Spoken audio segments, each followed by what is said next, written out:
Bonjour tout le monde. Bonjour M. Legault. Merci bien d'être avec nous, entre autres.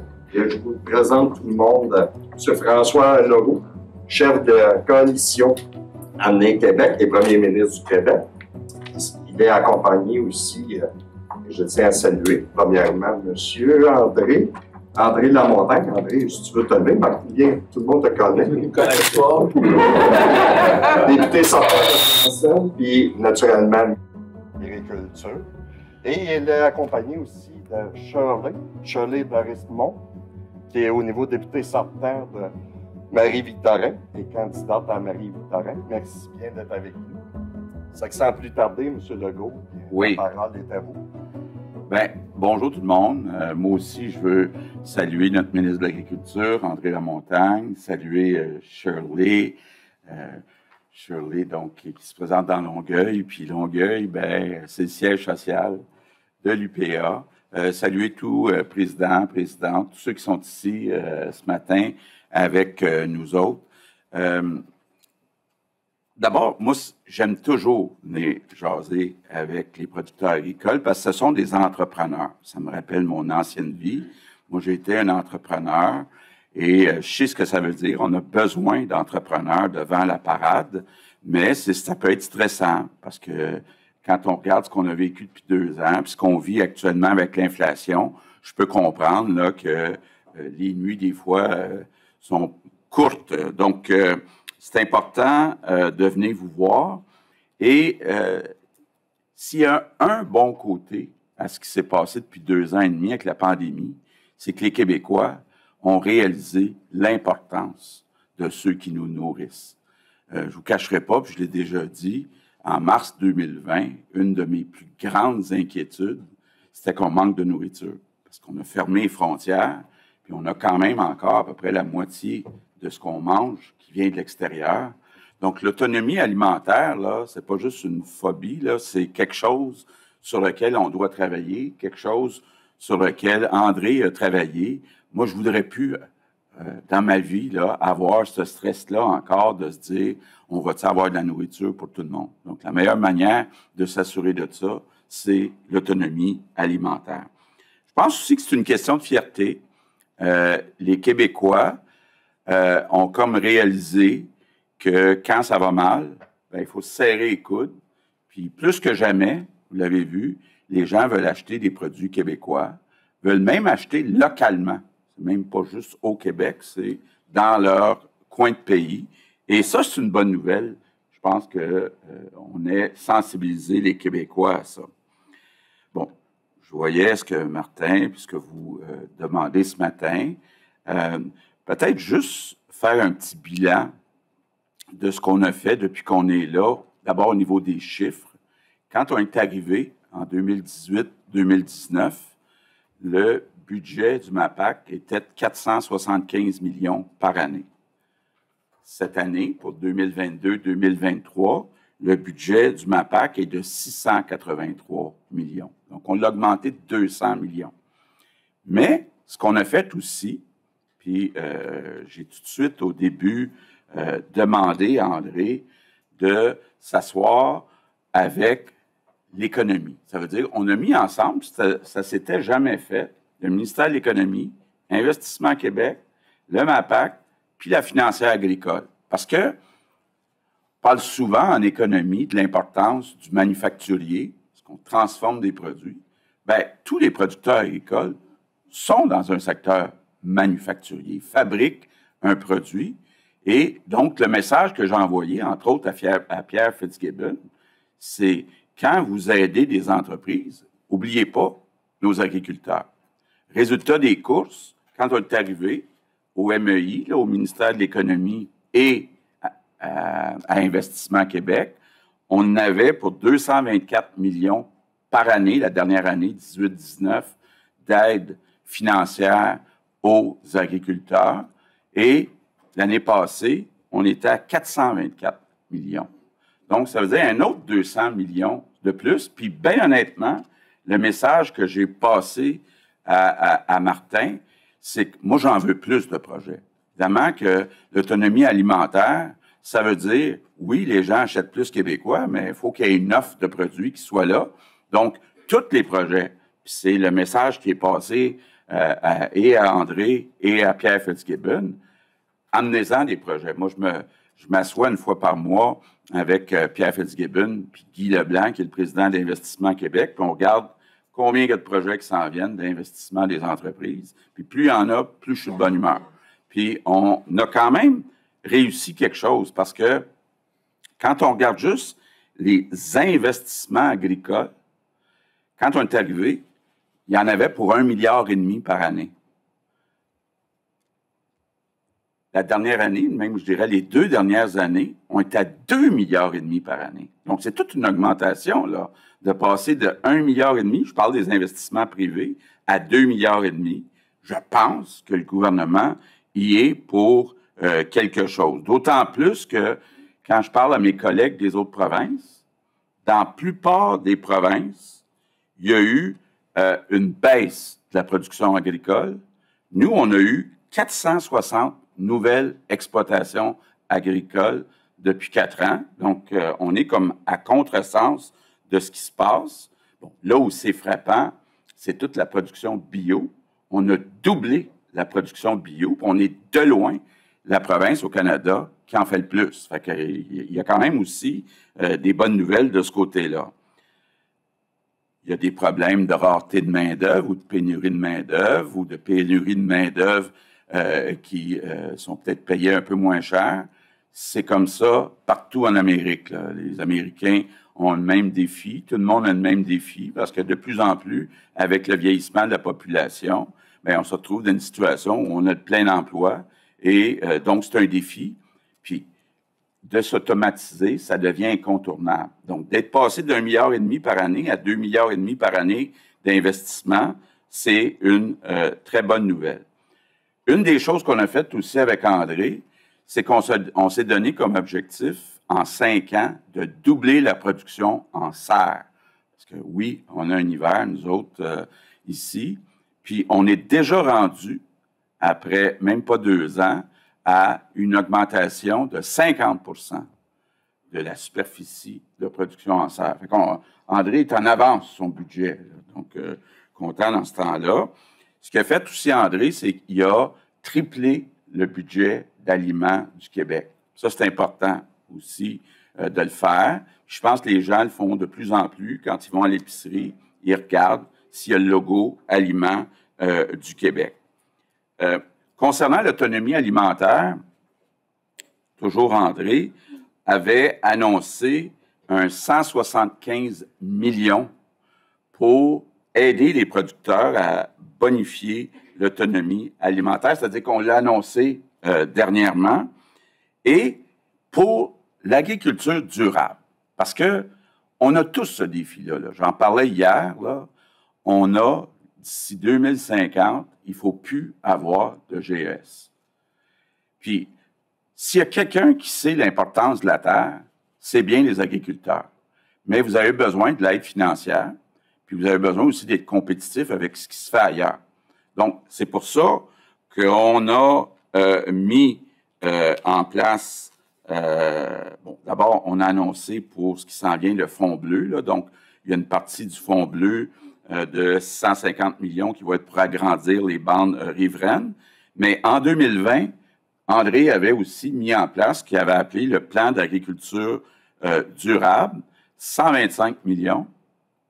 En 24 heures, le 125 millions était déjà commis, ce qui est une bonne nouvelle, parce que ce que ça veut dire, c'est qu'il y avait 1800 producteurs agricoles qui avaient un projet sur 3 ans de améliorer ses pratiques pour réduire les impacts sur l'environnement. Dans le dernier budget, André est allé cogner à la porte d'Éric Girard, il a donné un 29 millions de plus. Bon, puis là aussi, on me dit que c'est pas mal utilisé. Donc, je vous annonce que si la CAQ est réélue, on va en mettre un autre 50 millions pour vous aider à avoir des meilleures pratiques agro-environnementales. Puis je sais que c'est une grosse demande de Martin. L'autre défi qu'on a, c'est la relève. Je compte plus le nombre de fois que des jeunes me disent, ça coûte cher une terre, ça coûte plus qu'1 million. Peut-être que quelqu'un dit ça à un des chefs de parti, là, que ça coûte plus qu'1 million. Je ferme la parenthèse. Faut aider parce que faut avoir du capital un petit peu pour en payer une partie de sa terre, ses équipements. Donc, ça me fait plaisir de vous dire que si la CAQ est réélue, on va ajouter un 50 millions dans le fonds d'investissement pour la relève agricole. Dernière annonce, je sais qu'il y a, vous voulez, c'est ça que Martin me dit, là, que tout le monde veut qu'on change la façon dont les cotisations sont payées à l'UPA. Actuellement, il y a juste 2 niveaux et les petits producteurs qui ont moins de production ou ont une production avec un revenu plus faible sont comme désavantagés. Donc, vous voulez avoir de la flexibilité pour moduler comme vous voulez les cotisations. Donc, moi, je m'engage, si on est réélu, à adopter un projet de loi pour vous permettre de le faire. L'autre chose que je voulais dire aussi pour la relève agricole, je savais pas ça, moi, mais André m'a expliqué à un moment donné que l'Institut de technologie agricole, l'ITA, qu'il n'y avait pas d'autonomie. Si vous voulez acheter une vache, il fallait avoir un décret au Conseil des ministres. Donc là, on a changé le statut et André a fait adopter ce projet de loi-là. Puis là, ben, l'ITA a de la marge de manœuvre, de l'autonomie. Puis c'est important pour les jeunes. Puis qu'il y a un meilleur maillage aussi avec les entrepreneurs pour cette formation-là. Donc, je conclue en vous disant, il me reste combien de temps? Il reste du temps. C'est bon. Je conclue en vous disant que avec la pandémie, là, j'ai pas tout fait ce que j'aurais voulu faire. Parce que moi, il y a une chose, comme ancien entrepreneur, avec laquelle j'ai bien de la misère, c'est la bureaucratie puis les délais. Et il va falloir en faire plus. Il va falloir en faire plus dans le prochain 4 ans, tout en respectant les normes. Moi, je pense que c'est très important de respecter les normes, mais moi, j'aime mieux vous voir dans les champs que dans le bureau à remplir de la paperasse. Donc, je sais qu'il y a encore beaucoup de travail de ce côté-là. Donc, je termine en vous disant que je suis fier de nos entrepreneurs, je suis fier de nos agriculteurs. Puis, ben, j'ai le goût de continuer à bâtir le Québec de demain avec vous autres. Puis, on va continuer de vous aider autant dans vos entreprises qu'au niveau personnel. Parce que, là, je regarde, il est 10h moins quart. Là, on me dit qu'à 10h, on va augmenter les taux d'intérêt. Donc, ça va avoir un impact, dans beaucoup de cas, personnellement, puis dans vos entreprises. Donc, c'est sûrement pas le temps d'augmenter les taxes sur la succession ou toutes sortes de taxes, là. C'est pas le temps de faire ça. C'est le temps de vous aider. Puis, au niveau personnel, ben c'est important aussi, là. Je sais qu'il y a toutes sortes de choses qui se disent. Il va y avoir un montant de 400 à 600 $ par personne qui va être donné au mois de décembre. Puis les personnes qui ont 70 ans et plus vont avoir un 2000 de plus. Je pense que c'est important de vous donner les outils. On va continuer à regarder aussi ce qu'on fait au niveau de la financière agricole parce que je sais qu'il y a eu des augmentations de coûts importantes dans vos intrants. Donc, on va continuer de travailler avec vous autres. Là, on a besoin de vous autres. Puis, si on va atteindre l'autonomie alimentaire, bien, il ne faut pas reculer, il faut avancer dans notre production. Donc, c'est ce que je voulais vous dire. Merci beaucoup. Merci. Merci, M. Legault. M. Legault, on va passer une période de questions. On va inviter André à se joindre à nous.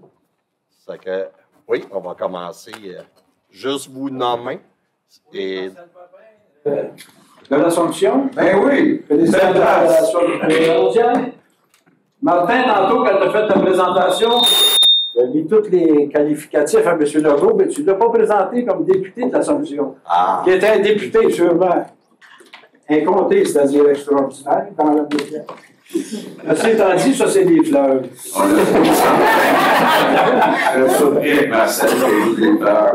avez fait un bilan quand même intéressant là, que vous venez de nous raconter là.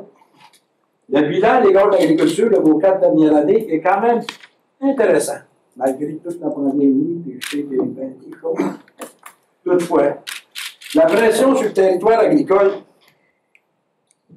dans notre région, puis dans d'autres régions, surtout près des grands centres, est très grande. On aimerait que votre parti nous donne un signal clair que les terres agricoles ne sont pas des superficies en attente de développement. C'est ce qui se passe dans le moment où on a beaucoup d'investisseurs qui payent les terres des prix exorbitants, sous prétexte qu'un jour ou l'autre, la terre va être dézonée et elle va rapporter plusieurs capitaux. On aimerait avoir une affirmation, M. Legault, que tant que vous allez être au pouvoir, que la protection du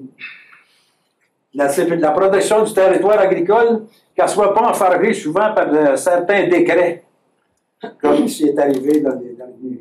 OK. Bien, je vais commencer, puis je laisserai peut-être André compléter. C'est sûr que si on dit actuellement, on produit la moitié de ce qu'on mange, puis qu'on vise à ce qu'on s'approche du 100%, ça va prendre plus de terres agricoles pour être capable d'augmenter la production. Donc, à un moment donné, il faut être cohérent.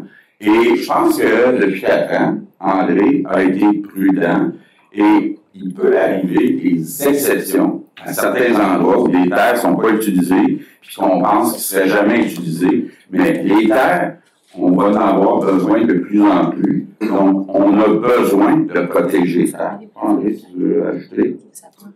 Ouais. Je vais rebondir à ce que tu viens de dire, chef, parce que au Québec, on a 2 millions d'hectares de terres agricoles, comme tu disais, on a 1,3 millions qui sont vraiment de très, très bonne qualité. Puis on a tous à cœur de préserver l'intégralité de ces terres-là. Puis quand il y arrive des situations particulières où le gouvernement intervient, parce que c'est à ça que je fais allusion, on s'est donné les moyens qu'aucun gouvernement s'est donné avant, de faire en sorte d'avoir des compensations qui font école. Puis on a vu que ce soit dans le dossier de Bois-Noir ou que ce soit dans le dossier qu'on vient de voir avec Bécancour, le dézonage de 22 hectares. Là, on a réinclus en zone agricole 167 hectares qui appartenaient à un agriculteur qui fait des dizaines d'années qu'il voulait faire inclure sa terre en zone agricole. Maintenant, on s'est donné les moyens par la loi que le ministre de l'Agriculture ou la ministre de l'Agriculture puisse décréter des conditions acceptables pour qu'à un moment donné, il puisse avoir des interventions. Mais l'objectif, c'est de faire en sorte que s'il y a une intervention dans le secteur agricole, le secteur en sorte plus fort qu'avant qu'on intervienne. Mais l'objectif final, c'est la protection du territoire agricole, puis des activités agricoles aussi. On a changé la loi pour inclure que c'est la protection aussi des activités agricoles, parce qu'on veut que nos entreprises agricoles puissent fleurir, que ce soit en agrotourisme. On s'est donné des moyens pour accroître nos activités d'agrotourisme sur nos terres agricoles. C'est ça qui va amener la vitalité sur notre territoire. Là. C'est donc, on veut dans ton livre que c'est une affirmation. Alors, continuons. Il y avait son punch. Merci, M. Papin. Là. Continuons. Bonjour, M. Legault. Julie Bissonnette, la présidente de la Fédération de la relève agricole du Québec et productrice laitière à l'avenir dans le comté de Johnson. Donc, vous en avez parlé de la relève agricole. La relève a de plus en plus de difficultés à s'établir en agriculture. La croissance de l'âge moyen des producteurs se poursuit. La valeur des terres a plus que triplé en 10 ans. Il devient complexe de rentabiliser l'acquisition pour un jeune de la relève, ce qui compromet le modèle de l'agriculture familiale au Québec.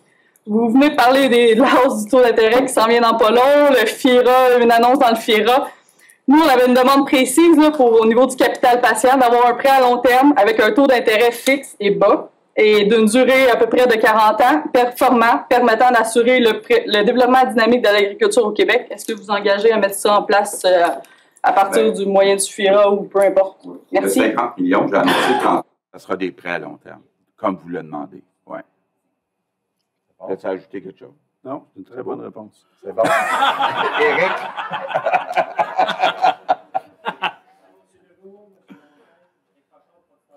Mirabel dans les Laurentides.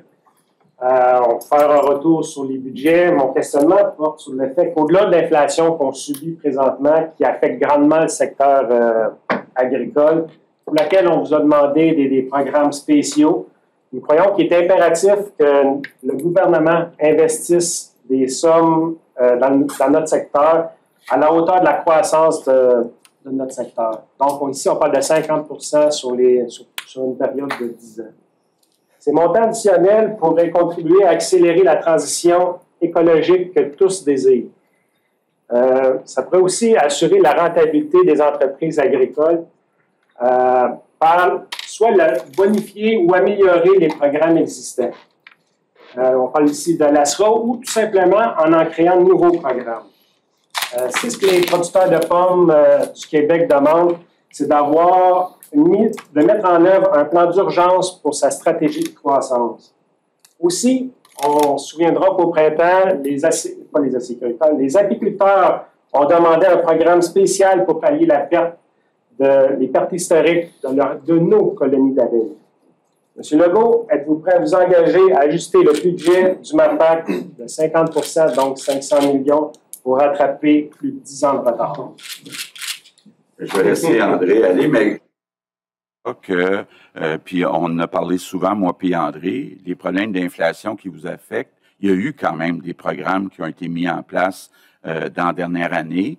Est-ce qu'il y en a besoin de plus? Probablement, mais je te laisse aller. Je sais que André est venu au Conseil des ministres, puis au Conseil du Trésor, au ministère des Finances, pour justement compenser les augmentations de coûts des intrants. Là. Puis, pour ce qui est des abeilles, je te laisse aller. Bien, vous me connaissez, là, je ne suis pas une langue de bois, fait que c'est sûr, si quelqu'un dit, écoute, allez-vous faire passer le budget du MAPAC de 683 millions à 1,2 milliard dans les prochaines années, c'est sûr que c'est non. OK?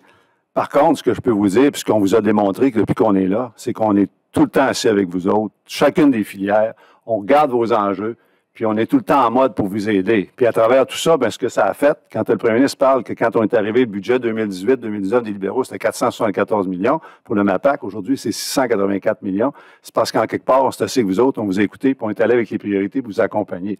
À savoir si ça ressemble tout le temps à ce que vous voulez dans un monde idéal, bien, c'est sûr que c'est pas tout le temps idéal, parce que au Québec, partout, dans tous les domaines, les demandes sont plus élevées que les ressources qu'on a. Mais ce qu'on a vu, le secteur agricole, moi, quand je suis arrivé en poste, j'ai toujours dit que j'avais l'oreille du premier ministre. Puis après la pandémie, ce que je vous disais, c'est que j'avais les deux oreilles du premier ministre. Bien, ce qu'on a vu, ce qui s'est passé pour toute le secteur agricole, bien, si on regarde, si on enlève la santé, là, bien, c'est à peu près nous autres qui avons eu les meilleures contributions puis les meilleures augmentations si on se compare à un paquet d'autres ministères. Fait qu'on va continuer à travailler avec vous autres, on va continuer à être à l'écoute, de regarder chacun vos enjeux dans chacune de vos filières, puis faire en sorte de vous donner les moyens pour aller, réaliser ce que vous voulez faire, puis qu'on puisse avoir une agriculture qui est résiliente au Québec. Là. C'est bon. Daniel Gobeil. Bon matin, M. Legault. Bonjour, M. Lamontagne. Vous l'avez vu, vous l'avez dit, M. Legault, dans la pandémie. Oui, Daniel Gobeil, président des professeurs d'arrêt du Québec. Comté de Dubuc. Vous l'avez dit, la pandémie, on a reconnu l'agriculture comme un service essentiel. On a vu également beaucoup de consolidation des transformateurs dans différents secteurs, très peu d'acheteurs, beaucoup d'entreprises. Puis, vous le savez, la production agricole, c'est chaque jour. Puis, vous l'avez vu avec les problèmes qu'on vit par rapport au plan de contingence, par rapport à des fermetures d'usines, par rapport à des conflits. Est-ce qu'un gouvernement de la CAQ pourrait regarder à se doter d'outils législatifs, justement pour se donner là, un plan de contingence, une capacité de transformation minimale, pour justement éviter le gaspillage alimentaire, puis tous les frais là, que les producteurs subissent là, par ces conflits On veut que les gens négocient de part et d'autre, mais c'est pas normal que le conflit là, se retrouve sur nos bureaux. Bien, c'est un dossier mentionné là, puis c'est délicat. La réponse n'est pas facile. Moi, je regarde là, depuis 4 ans, quand il y avait un conflit, c'était surtout Jean Boulet qui s'en occupait. Puis Jean, je dirais que c'est un des bons négociateurs. Je n'ai pas de chiffre devant moi, là, mais je pense que les conflits en général dans les entreprises au Québec, il y en a eu moins dans les 4 dernières années que dans les années précédentes. Par contre, moi aussi, ça m'a choqué, certains conflits qui faisaient qu'il y avait de la production qui était achetée parce qu'on n'était pas de la transformer. Ça n'a pas de bon sens dans le contexte qu'on connaît. Par contre, c'est des entreprises privées, donc il faut le faire cas par cas. Puis moi, à chaque fois que c'est arrivé, là, je me suis impliqué avec Jean Boulet pour dire « Hey, si c'est nécessaire de légiférer, on le fera, mais on ne peut pas légiférer pour tous les conflits possibles, puis d'aller se mêler des négociations de conventions collectives des entreprises privées. Mais je peux vous garantir que quand ça arrive, là, je regarde ça personnellement, puis on fait ce qu'il faut pour que ça ne dure pas longtemps. C'est bon. Là, j'ai 3 autres personnes qui veulent poser des questions. Qu'est-ce qu'on va faire? On va les prendre en rafale. En rafale. On va y aller avec Catherine, j'ai Luc. Puis... Bonjour, Catherine Lefebvre, présidente de l'Association des producteurs maraîchers, productrice maraîchère dans le comté d'Huntington. On s'est croisés samedi. Oui. Vous parlez beaucoup d'autonomie alimentaire, M. Legault. Lors de votre annonce de samedi, vous m'avez choqué en parlant d'un salaire minimum à 25 de l'heure, alors que nos entreprises sont dictées au prix du marché mondial. D'autant plus que nos institutions publiques, on a une étude qui prouve que les institutions publiques du Québec ont acheté 90 des carottes de Pologne parce que le prix était moindre. Comment comptez-vous nous aider à garder nos entreprises viables le temps que la robotisation et que la mécanisation soient accessibles financièrement pour nos entreprises si vous nous demandez un salaire minimum de 25 de l'heure? C'est bon. Yvan? Bonjour, M. Legault. Yvan Fréchette, premier vice-président des acteurs de la part du Québec. Vous avez dit rapidement que dans votre ancienne vie, vous étiez un entrepreneur, donc vous aimez que les chiffres soient dans les bonnes colonnes. Depuis avril, aux éleveurs de porc, on est obligé de faire une concession des prix entre l'arbre et l'écorce entre les transformateurs de viande porcine, les abattoirs, et qui mettent en vente le produit, et la financière agricole, parce que le rabais qu'on a consenti depuis avril pour ne pas avoir un délestage dans l'abattage de porc au Québec, on a consenti un 40 $ de rabais sur le prix de revient des éleveurs. Donc, je voudrais savoir de votre part, y a-t-il moyen que quand il arrive un conflit, pas un conflit, je m'excuse, quand il arrive une problématique financière, mais dans la transformation, dans ce cas-ci des viandes, que ce ne soit pas le budget de la financière, parce que c'est les producteurs qui vont ramasser la facture, mais qu'on aille directement par d'autres ministères, qui sont le ministère de l'économie ou autres. Parce que là, c'est nous qui... Puis là, on va se faire dire que c'est nous qui avons mis la financière, la SRA, dans le trou. Et quand c'est une problématique, là, présentement, c'est les éleveurs qui payent pour une problématique de transformation. Merci. C'est bon. Luc? Bonjour, Luc Goulet, président des producteurs, productrices acéricoles du Québec. M. Lamontagne, M. Legault. Depuis la dernière année, il y a eu une création d'un plan directeur au niveau du développement de l'acériculture en forêt publique. Il y a eu des superficies identifiées pour cette ressource-là, pour développer nos entreprises. On sait que pour un même 100 hectares de forêt en forêt publique, sur une période de 25 ans, on a 16 fois plus d'emplois qui est créé, 9 fois plus de croissance économique, 26 fois plus de taxes et d'impôts que la récolte de feuilles dures. Ce qu'on vous demande, c'est de feuilles dures. On ne demande pas de mettre une cloche de verre sur les forêts publiques. On veut sortir de la ressource de bois pour alimenter les usines. Mais ce qu'on veut, c'est de protéger le potentiel pour que dans les 60 prochaines années, qu'on ait un potentiel à développer. On a un petit peu plus d'1 milliard du PIB qu'on a notre filière acéricole. C'est une chose qui est très importante. Ce qu'on vous demande, c'est que dans la suite du plan directeur, c'est de protéger en 200 000 hectares, sans mettre une cloche de verre sur ces 200 000 hectares-là, mais d'être capable de les identifier. Vous avez des régions, la Naudière, l'Outaouais, la Mauricie, puis presque toutes les régions ont des potentiels à développer. Présentement, c'est limité. On a, sur les 24 000 hectares qu'on nous offre présentement, plus de la moitié sont dans le Bas-Saint-Laurent et Gaspésie. C'est correct pour cette région-là. Mais dans d'autres régions, on a un moteur économique pour développer nos régions qui est énorme au niveau de la sériculture. Ce qu'on vous demande, c'est de prendre en considération cette notion-là, de vouloir bien protéger ce 200 000 hectares-là. On a un comité qui est fait avec le MAPAC, le ministère, l'industrie forestière, qui est autour d'une table, mais on veut que ça y aille plus loin, puis on veut avoir une volonté politique de protéger ce secteur-là. Bien, merci, Luc. Puis là, je vais en rajouter une petite derrière, qu'on parle de bois. Il y a Gaétan. Gaétan Boudreau, président de la Fédération des producteurs de bois du Québec. Nous, c'est le budget justement aussi de mise en valeur qui n'a pas été touché depuis 2010. Il y avait une petite augmentation de 0,3 millions en 2021. Puis on sait que le gouvernement a une volonté de prendre des volumes sur forêt privée. Il nous demande d'augmenter les volumes des industries sur forêt privée. Il manque des millions de mètres cubes. Fait que la mise en valeur vient pousser aussi. Ça fait que c'est ça qui va nous donner la chance de produire. Puis, c'est ça, nous autres, on demanderait qu'au lieu de 28,8 millions comme on a, de rehausser le programme à 41,1 millions, puis de le mettre sur 5 ans. Oui. Bien, je vais commencer, puis je vais laisser André compléter. D'abord, pour ce qui est des salaires. À un moment donné, il faut regarder la réalité. En Amérique, là, il va y avoir de moins en moins d'employés à 15$ de l'heure de disponibles.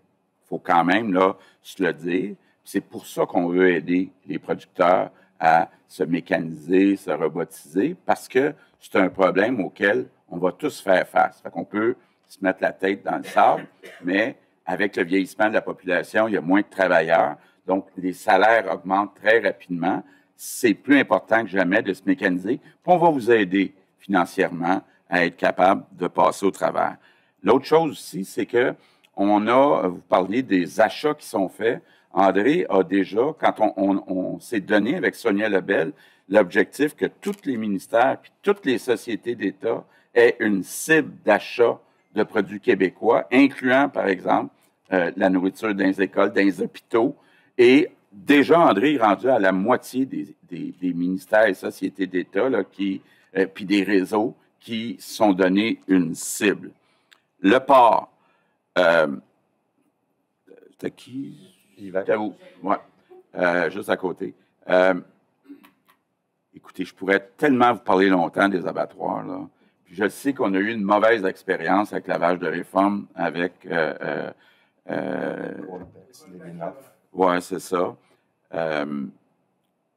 Moi aussi, ça m'achale bien gros, mais c'est pas le gouvernement qui va gérer des abattoirs, ça, je vous garantis ça. Peut-être pas l'UPA non plus, je ne sais pas, mais je serais très intéressé à aider à financer quelqu'un qui voudrait en avoir, parce qu'effectivement, moi, ça m'achale bien gros, cette dépendance-là. Bon, sirop d'érable, je vais laisser peut-être André en parler. Puis la forêt, ben c'est sûr que le prix du bois a fait que pendant longtemps, il y avait comme un problème de rentabilité là, avec la demande de construction qui est très forte. Mais le prix du bois est en train d'augmenter. Ça, c'est une bonne nouvelle.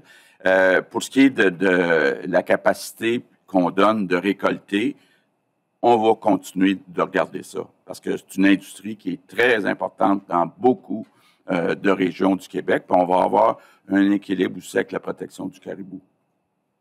Je te laisse aller pour le reste. Oui, si tu veux rajouter d'un 4. Là, oui, bien, un pour le porc. Là. Juste rappeler, tu sais que faut voir ça comme une filière. Okay? Puis à un moment donné, la filière, là, c'est énorme, la filière porcine. On s'entend là-dessus. Là.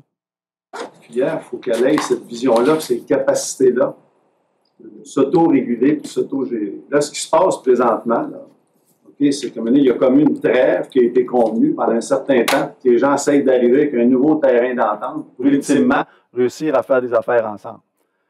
Mais de penser que demain matin, le gouvernement va prendre sur lui de payer la facture quand, à un moment donné, il y a des différends dans la chaîne, bien, c'est pas quelque chose qu'on veut faire. Tu sais, cette année, ce qui va arriver, là, je comprends que les producteurs vont en ramasser une partie de la facture, mais le gouvernement aussi. Tu regarderas la financière à la fin de l'année, le total, moi, ce que j'ai sur mon bureau, là, c'est qu'on va arriver dans des gros chiffres. Il faut arriver en bout de ligne, là, que les transformateurs et les producteurs, vous réussissiez à vous entendre sur ce que vous allez mettre en marché, comment vous allez le mettre en marché, qui peut faire quoi, puis à quel coût. Puis de faire en sorte que cette filière-là, d'un contexte où on exporte 70% de ce qu'on produit ici, là, bien, elle soit viable pour les entrepreneurs, pour les transformateurs. C'est ça le défi que vous avez dans la filière porcine, puis qu'on est là pour vous accompagner là-dedans. Là. Au niveau des producteurs, Luc, je suis content que tu dises qu'on a mis en place un groupe de travail, vraiment. Là, ça ne s'était jamais fait avant. Vous avez vu pour la première fois, là, le ministère de la Faune, Forêt et Parc est arrivé, puis il a mentionné que dans sa planification stratégique, il faut qu'il y ait la question de l'érable. Encore là, ça n'existait pas avant, des producteurs d'érable.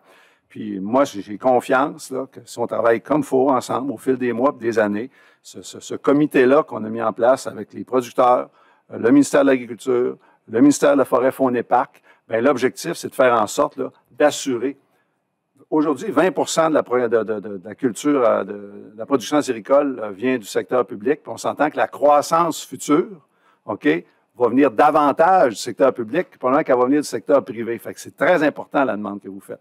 Mais il faut qu'on travaille ensemble, il faut que les gens s'assoient puis fassent des analyses auxquelles tout le monde souscrive du potentiel dans chacune des régions. Puis après ça, aller voir une allocation là, qui est correcte puis qui est consensuelle dans chacun des territoires. Mais la volonté de vous accompagner là-dedans, elle a été manifestée par l'adhésion du MFFP. Tu sais, mon collègue a vraiment traité de front toute la question du potentiel acéricole. Puis après ça, le comité qu'on a mis en place, le MAPAC, puis le ministère de la Forêt, Faune et Parcs. Fait qu'il faut continuer dans cette voie-là là, pour être capable de progresser dans les directions où vous voulez aller. Là. C'est bon? Bien, peut-être avant, bon, voulez-vous dire un dernier mot? Je dis un dernier mot. Oui, je vais vous laisser dire un dernier mot. Après ça, je vais dire le dernier mot. Mais on me fait signe en arrière. Là, on est moins une minute. OK. Non, mais écoutez, merci beaucoup. Vous le savez, moi, mon obsession, c'est l'économie. Je veux qu'on élimine notre écart de richesse avec nos voisins. Il n'y a pas de raison qu'on soit moins riche que nos voisins. Et pour y arriver, bien, une des choses qu'il faut faire, c'est d'éliminer notre déficit commercial. Puis il y en a un gros dans les produits qu'on mange. Je le disais tantôt, on importe la moitié de ce qu'on mange. C'est très mauvais pour notre économie. Donc, il faut être autonome pour des raisons de sécurité, mais aussi pour des raisons économiques. Puis moi, je sens vraiment là que les Québécois sont derrière vous autres, plus que jamais. Donc, c'est une bonne nouvelle, dans le fond. La pandémie, ça n'a pas été drôle pour personne, mais au moins, je pense que les Québécois là, se disent « Hey, les personnes qui nous nourrissent là, sont importantes, on veut tout faire pour les aider. » Puis c'est la même chose avec moi. Merci beaucoup. Merci. Peut-être, juste en terminant, bien, un grand merci. Merci, M. Legault, merci, M. Lamontagne. Merci à Mme Shirley qui est au bout aussi d'être venue. M. Legault puis l'équipe, je vais juste vous dire, nous, les producteurs et productrices, on est des personnes passionnées et fières. On a de l'ambition. Quand la politique bioalimentaire est là, l'autonomie alimentaire, on veut y arriver. Et c'est pour ça, entre autres, qu'on amène des demandes. Vous avez parlé du bio. J'étais bien content parce que le bio, quand même, on est rendu un leader au niveau du Canada. On est rendu à 10 des superficies des entreprises qui font du bio. Il faut regarder avec eux autres aussi comment on peut aller plus loin pour les soutenir parce qu'on est un monde compétitif. Tous les systèmes alimentaires aussi, très importants parce j'ai bien compris votre message, le gaspillage alimentaire, la population, les citoyens, ça ne passe plus. Il faut être capable d'ensemble de trouver des solutions avec ces enjeux-là sur toute la filière, qui est bien important. Puis je pense que l'autre aspect aussi, c'est que la relève agricole, bien, la relève agricole, on a beaucoup d'entreprises, on a eu une augmentation. Il faut continuer dans ce sens-là, comment on peut soutenir. C'est pour ça qu'on demande le côté agro-environnement. On est vraiment à la même place. On veut, par rapport au changement climatique, tout le constat des GES, on veut relever le défi. Il faut trouver les moyens. Il faut être accompagné là-dedans. Et en dernier lieu, messieurs, mesdames, les producteurs agricoles, c'est des professionnels de l'agriculture.